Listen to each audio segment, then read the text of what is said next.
Welcome to Season 2 of the Pint Size Personalization Podcast, brought to you by Johnson Plastics Plus.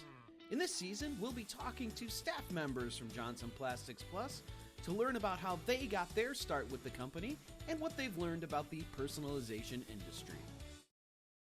Welcome back to the Personalization Podcast Staff Chat. Today we are joined by our Customer Success Manager, Erin Stout, and we're going to talk about ways to keep going and creating even when you get stuck in your business. So we're going to talk a little bit about some real life examples and tips and tricks for how to keep going when things get tough in your entrepreneurial journey. So I'm Jackie. I'm a marketing coordinator here at Johnson Plastics Plus, and I'll let Erin introduce himself and talk a little bit about why he's qualified to talk about this topic specifically. Yeah, well, thanks for having me, Jackie, first of all. So I also work here at JP Plus, and I've worked here for about 6 years now, a little over 6 years. I do have a background. I had my own business for a while, so for about a little over 10 years. I've been in the textile industry since just out of high school. I kind of got started in screen printing right out of high school and kind of went from there over the years and have always been in the technology for the most part. So very familiar with the screen printing, embroidery, sublimation, laser engraving field. So looking forward to talking about it today. Yeah, so Erin, he's been there. He's been in the entrepreneurial shoes. So my first question is, when you're getting started with a business and you have this idea and you're like, creative, I want to get going. I'm ready to make money with this business. What should new business owners expect when getting started? So let's say they purchase their first piece of equipment. What are some things that you should expect in that process?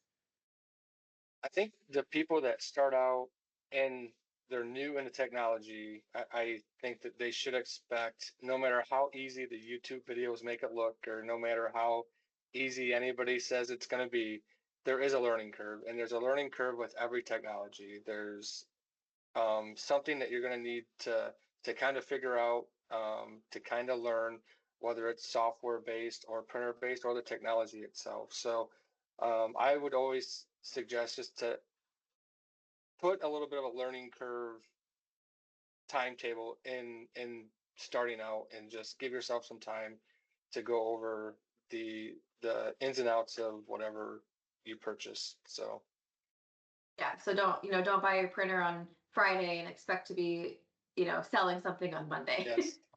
Yeah, we've Give had yourself, a few give yourself some grace there. yeah, we've had a few customers that they get their printer on Tuesday and they have a project that's due on Friday, and they're in full-fledged panic mode. So Yeah. just give yourself some time. Even if you even if you're going from maybe one type of printer to another type of printer, sometimes there's a little bit of a learning curve in software or how the printer prints and things like that. Sometimes you don't have that option when you do that with those type of scenarios, but if you do, I would always suggest to give yourself a little time to learn it. So in addition to giving yourself, setting yourself up for success and giving yourself some time to learn that new machine and expecting, there is going to be a learning curve. Do you have any other tips for learning new technologies? Maybe you're a laser engraver and you're starting sublimation or vice versa. Do you have any tips for getting started in something new? Yeah, I do your research. I always recommend doing your research. There's so many different platforms right now that you can kind of just learn about, and learn the good and the bad. Sometimes that's important too. There's not a perfect technology out there for every scenario, so just make sure that you're kind of just getting as gather as much information as you can, and try to, especially when I'm always I was in the belief when I had my business to like you said, go from let's say I'm in sublimation, I want to go to laser engraving, and I can there's a little bit of a overlap with those two because I can take my sublimation, and if I want to do custom shapes or something like that, and I know I can cut that with a laser. I can I already know how to do part of that already, and that's a good transition. And then and then you can broaden your what you offer with the laser engraving. Then you can go into the awards, and you can go into different types of things that the laser can do. Um, I think that's the best way to do things instead of going from one technology to the other where there's no overlap. I think that's a little bit hard. It's easier to forget about one, Mhm. the new one that's fresh, and you forget about one where if you overlap them a little bit, you can kind of seam those two together. And I think that's any small business when you can have a versatile piece of equipment that works with different technologies. I think that's the way to go. Yeah, that's an awesome piece of advice. It's kind of like bridge the two Yeah, technologies, kind of what I'm hearing you say, but yeah, that's yeah. very smart. Yeah. Um, I yeah, I did it with mine. I had embroidery, and I okay. got into laser engraving because I was doing a lot of appliques. So Hmm. that was my bridge between the two. So I would cut out the appliques with the laser and then sew the applique onto. I was doing split front baseball jerseys, hockey jerseys, and things like that. And then that eventually led me to the awards and recognition type of industry into that technology, or not technology, but into that field where I had no desire at the beginning to do that, but it kind of led me there. So it was kind of cool. So for anybody who's maybe not in like the apparel embroidery world, can you explain what an applique is? So an applique is what we used it for is a fabric that you cut um, a pattern out, and then Okay. you take that and then you sew that directly onto your sweatshirt or jacket. It has to be something a little bit heavier. You see that a lot in um, like you see baseball jerseys, and you see the team name and that across the front. A lot of those are appliques. It's a little bit it's a little it's more durable because it's not screen print, so it won't crack or anything like that. And it's fabric on fabric, so it's a nicer look, but a little bit more And you were expensive, using but it's a nicer look.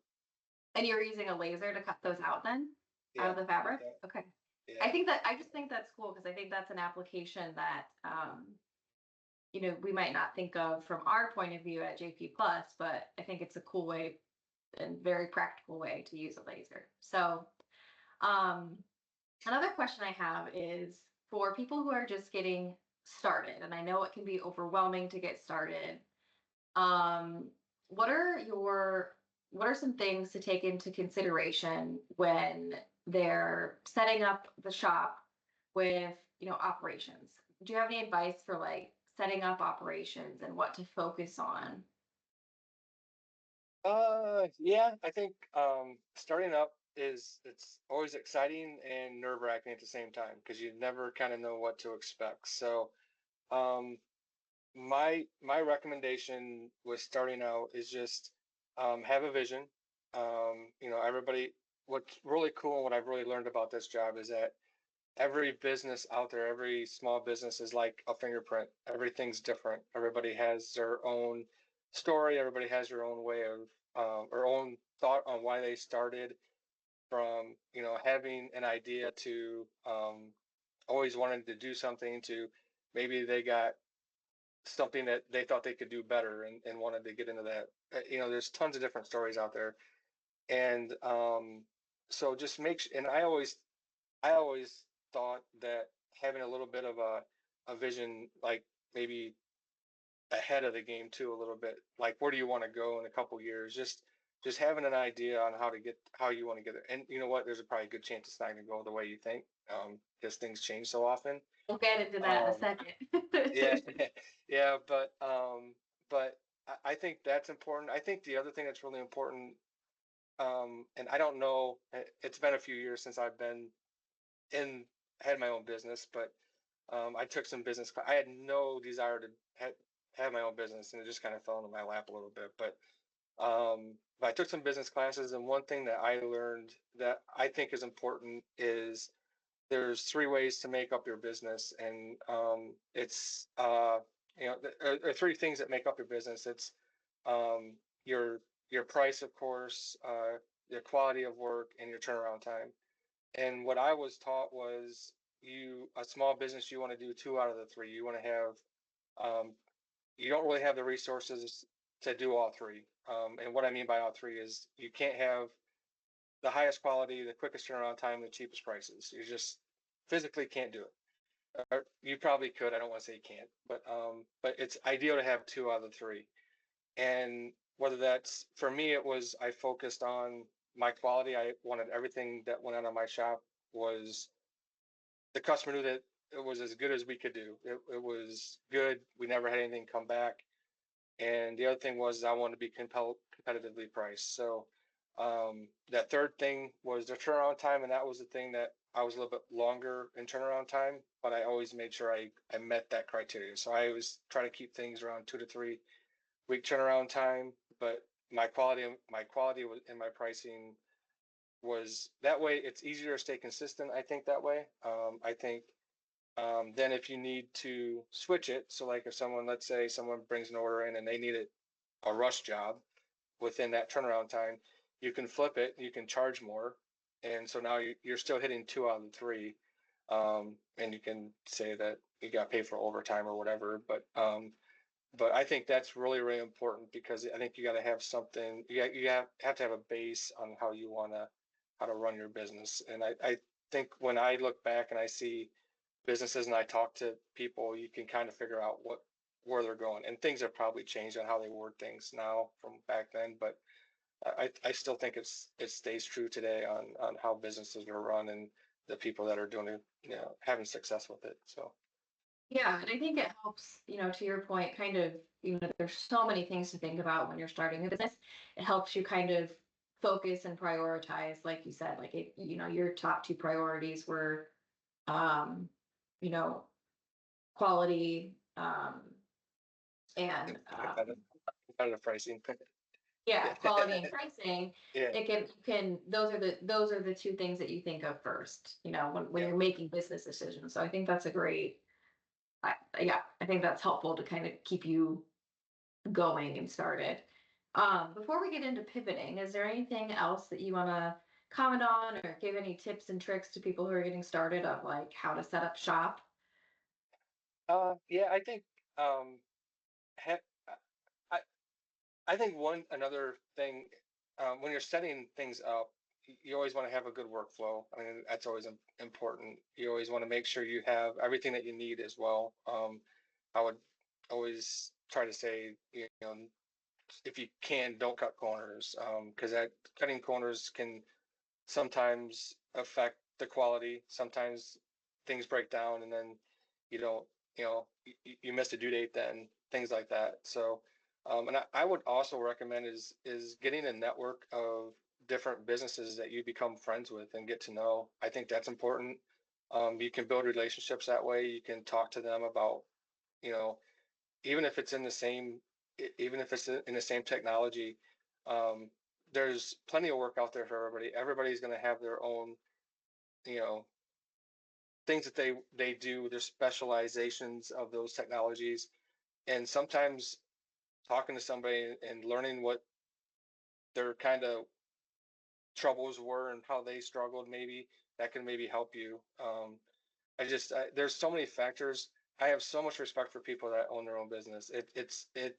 People, you know, people that are in it, they know how much work it is, how hard it is. It's a grind sometimes.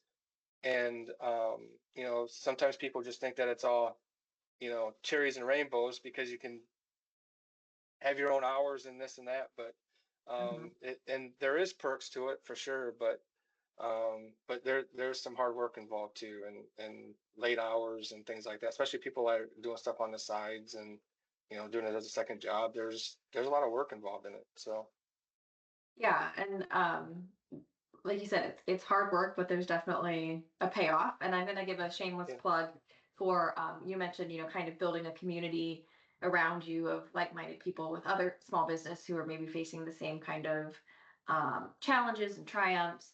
we do have a Facebook group called Creators Corner, so you can join that and kind of find some like-minded people if you're just getting started. And then we have a ton of resources, of course, on our video page. Aaron mentioned doing research, so we have a lot of content that can help you there. And something else that we kind of talked about is it can be challenging. So can you share a time when a customer or a business or even yourself, you pivoted during a challenge? So maybe there was something that you thought was going to go one way and then just totally turned out different. And how did you handle that? How did you pivot? Story of my life. Uh, honestly, I think people that have small businesses and creators are the most versatile people out there. You're constantly pivoting. You're constantly seeing trends, and you have to pivot to that trend. Um, some pivots are harder than or bigger than others, of course. But I guess I can give you an example of one of mine. This was more of a look in the mirror, try to come into Jesus type thing. But when I started my business, when I first started, my very first screen printing job I had, we did a lot of racing T-shirts, and um, if you know anything about racing or the T-shirts, the detail in them things it's crazy, and the amount of work that goes into that. And if you look at a screen printed racing T-shirt, it looks like it was a lot of them you can't even tell how many colors are in it. Just the people are so talented that do that. And I thought I wanted to do that, and after about two or three, I realized I didn't want to do it anymore. I was able to draw and things like that, but it would take me. I would be 35, 40 hours in, and it was just like, and my mind, I wasn't creative. I wasn't getting. It wasn't the quality that I wanted and what I seen in other people. So I did a pivot, and I got out of that focus, and I focused more on when I did my designs and things like that. I really was good at the sporting ones, and like the championship shirts and this individual sports shirts that people use for fundraisers and stuff like that. So I was able, just how my mind worked, I was able to create designs, and then a lot of times I have a ton of verbiage in it, and I was able to make it flow and not just look like it was a design with a bunch of words around it.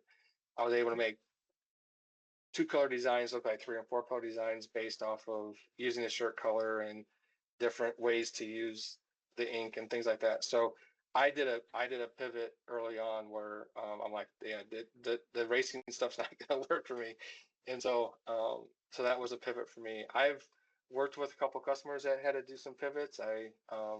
One of my very first UV installs, a customer was screen printing coasters, and his competition was doing full color prints, and he was a little bit cheaper, but everybody wanted the full color prints, and he needed to figure out a way to do full color, so he got a UV printer, and that pivot helped him then maintain his clientele and his jobs and his customers, and then also that allowed him to expand then into doing ornaments and things that he couldn't do with the screen printing. So those are a couple pivots. Those are probably bigger pivots than a simple one, but those are the ones that come to mind for me. Yeah, and I think that's just a really good example of, like you said, of business owners just you have to be flexible, and you might it might have been easy to get down on yourself and feel like, okay, I failed because I really wanted to do these racing shirts, but it wasn't, turning out how you wanted. And that can be frustrating because something else I know about small business owners is they're very ambitious and they want things to work out. So I think it's, good to know that, and I don't like using the word fail, but everybody everybody faces that and you're not alone in that.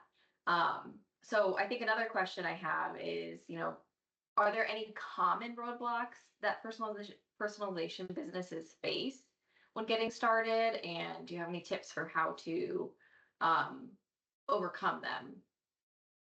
So I think I there's always I think there's always competition. I think the roadblock I know for me is, and I think I see this a little bit, is the small businesses. It's hard for them to compete with the print on demand customers. Mhm.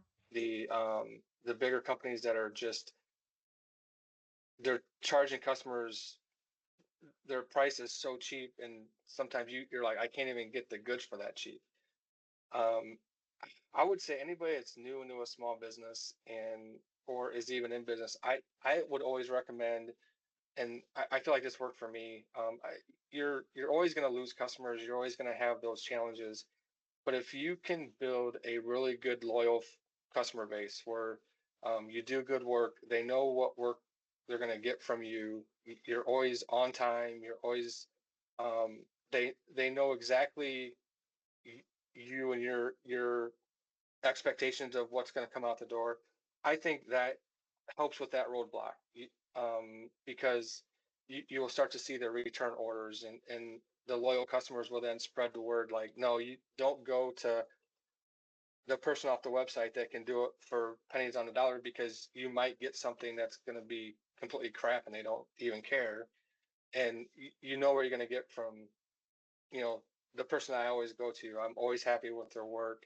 They're easy to work with, and that I think is more important than that one job that someone's just going to go to the lowest price, because there's always going to be somebody cheaper. There's always going to be I think those roadblock, and those can be frustrating. Those can be, and those for me, it always seemed like it came in droves. It would be like I lost another job to this customer again, or this business again, and it would be frustrating.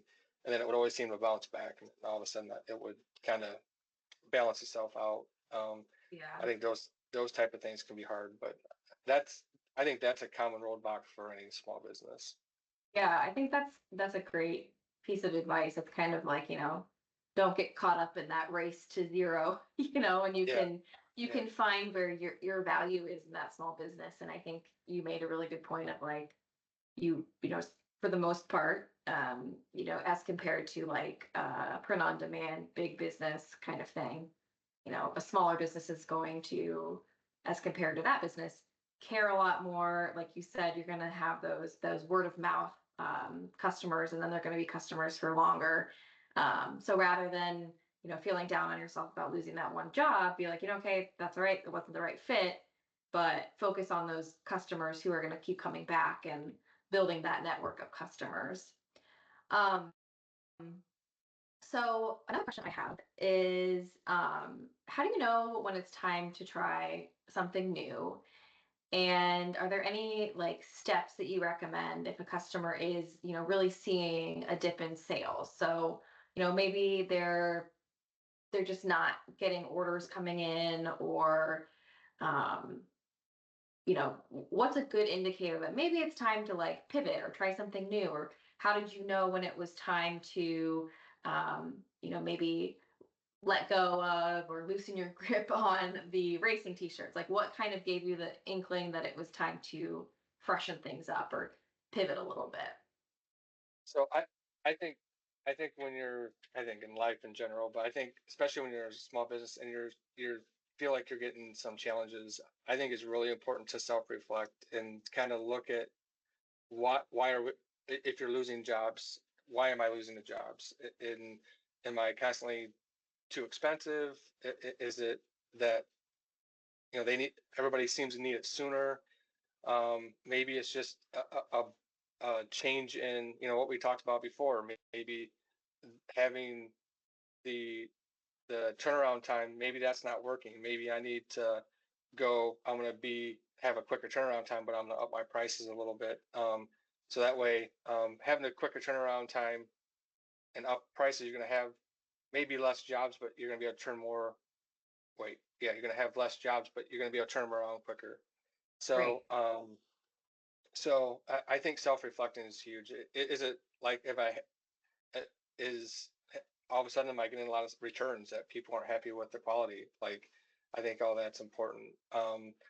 I think if it's just the fact that you're in a dry spell, I think that's a time to maybe be creative, try to find different ways to get your name out there, run.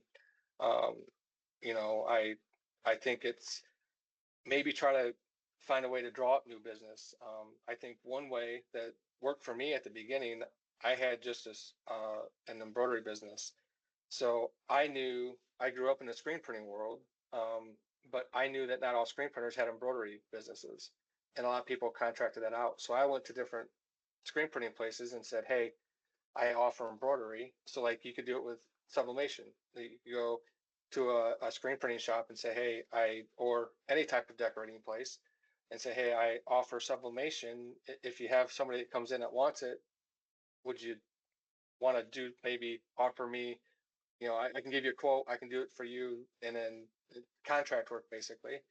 You could do that. I think that's always good. That's a good way to start a network as well. So like if you have a big screen printing job, you could use that company as well. Yeah. So I think the other, you could find maybe some small shops and try to find some consignment work. Say, hey, I have. It'd be a good way to try new things out too. You could go in and, if it's something you have a laser engraver, you've never really done coasters or sold them before, do a batch of coasters and say, hey, if you want to try to sell these, it's no money out of their pocket, and then try to do it out of consignment. So to drum up to draw up some more business that way. So Yeah. I think there's ways that you can try to draw more business. I think contract work is always a good way. You don't make as much with contract work, but it can keep things moving, and keep things when the orders are stopped. When the phone stops ringing or slows down a little bit, usually the contract work can maybe help too. So Yeah, and I like what you said about, you can maybe try something different with a lower risk. Like you said, maybe you've never tried engraved coasters and you want to try that. So what's something that you can do you have any, well, let me rephrase this. So I know, like, are there any tips for staying inspired um, when you just feel like things are stuck or your creativity feels drained? Because running a business can be draining, and it can also be really inspiring. But do you have any tips for what to do or how to kind of get out of that sales dip funk? a rut. Yeah, yeah, Um, yeah, I mean, I think sometimes, just taking a break, just take a break. Like take a break, get away from a little bit. Sometimes that just kind of gives you a little bit of a recharge. Sometimes it's going back to where you started. Sometimes you kind of go off on these paths and you kind of lose yourself sometimes. And sometimes you just need to go back to what inspired you to begin with. And maybe kind of maybe you're beyond that now, but maybe you can like revisit it and introduce it to something else. I think those are really good ways to get back and at least recharge the battery a little bit. Um, the other thing that I think sometimes works too is like I, everybody's wired differently, so everybody kind of always needs something different. For me, I I would go to art festivals or art shows and just see the different creativity out there. And there's people are so freaking creative, it's crazy. And you would see things that you'll say, you know what, I know they sublimated that, but I never thought about doing that. And then that could be something you could go back and bring it back to your business. Going on websites and just seeing what other people are doing, that always inspired me, is just seeing all the different stuff out there that you had no idea or never even thought of. yeah. I think sometimes, like you said, just taking a break and maybe getting out of the shop for Yeah. a weekend or a day, and like you said, maybe going to an art festival or going to places that has nothing to do with work and what you're doing. You might find inspiration. Like, sometimes I get better ideas when I'm just going for a walk with my dog than sitting at my desk because it's the same thing that you Yeah. see every day. So, um, yeah, I think that's a great piece of advice. So, my last question for you is if you could, if someone listening only takes one thing away from this episode who is starting a business or in a business rut, what do you hope it is? I would hope that, first of all, I would say anybody that's in a rut, just don't give up. You started this for a reason. Something inspired you. something caused you to put your heart and soul into this, and I would say just revisit that. There's a reason. Everybody, there's always talent, there's always work out there, there's always stuff to do. And I would say if you're just struggling, or if you take anything away from this, just motivation, like just to keep going. It having your own business, it's a grind. It's a grind. And when you have your own business and you're kind of sometimes it's hard because what we just talked about, it's always on your mind. And for me, that's what my biggest hang up was, is I could never turn it off. I just didn't sleep well at night and things like that. So, but it is a grind, and there are a lot of ebbs and flows, but just go back to find something that works for you, that motivates you. And one of the things that that I always used to do is I would just go to like, because I did a lot of sporting events and sports shirts and stuff like that. Sometimes I would just go to an event and just look around and see all the stuff that was out there that I had done.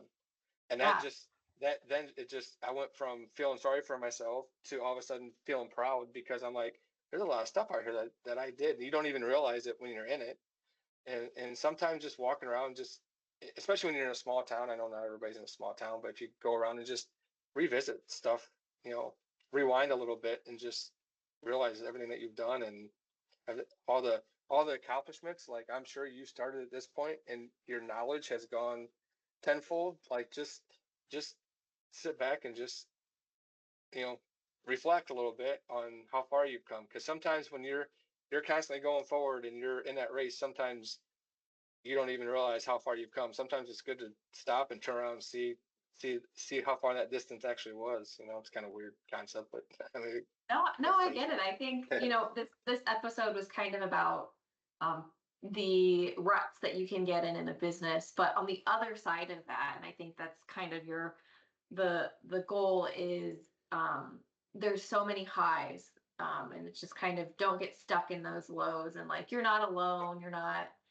it's not unique to you that you're struggling. Like, it's just part of getting to those highs. And, something that somebody told me once was, keep a folder or a note on your phone of, like, when you have a good review, or maybe a customer says something positive to you, and keep those, tucked away for when you're having a tough day, or, you're just kind of in a rut, and then you can look back at those and your projects that you're really proud of, and kind of get re-energized and remember why you started creating in the first place. So anything else before we sign off?